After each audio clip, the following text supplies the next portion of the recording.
Welcome back, America. We're here with Stephen Miller, as you know, is a great advisor to the President, White House Deputy Chief of Staff for Policy. Stephen Miller, to set the table, we're witnessing the greatest political and cultural power grab in the history of the West through this immigration process, the open borders, no vetting, no deportation. They have their judges in place to undermine everything our president wants to do. And now they've called out their violent militia, which they do from time to time, 2020 and other times. And they are trashing law enforcement yet again. They're trashing ICE. ICE is under attack like never before by the Democrat Party militia. What do you make of all this? Well, you've laid it out perfectly, Mark. Let me zoom out a little bit and provide some broader historical context.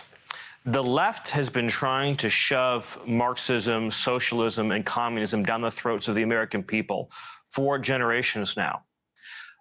They ultimately were not able to do this during the Cold War because the middle class revolted against communism and Marxism and social engineering. The left shifted their tactics. The Democratic Party shifted their tactics to use migration as a weapon to break down the middle class and to gain political power and control in this country. President Trump suggesting that the FBI should look into the Epstein case, but not necessarily because of Epstein's actions, but because he says it's a scam pushed by Democrats. But they ought to look into the Jeffrey Epstein hoax, too, because that's another hoax that's frankly put out by the pushing the Republicans and put out by the Democrats.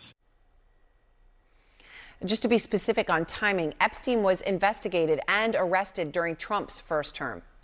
Now, Trump and Epstein, of course, were once friends. Trump's talked about that in the same circles decades ago. This photograph goes all the way back to 1997 in Mar-a-Lago, so it's a long time ago. And Trump hasn't been accused of any wrongdoing in the Epstein case. Out front now is Jack O'Donnell, the former president and chief operating officer of the Trump Plaza Hotel and Casino.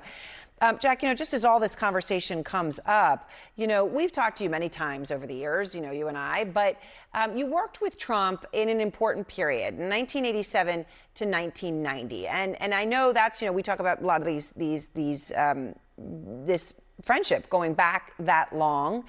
You heard the name Jeffrey Epstein a lot during the time you worked with Trump. Can you tell us about their friendship? Oh, sure, Aaron. First off, it's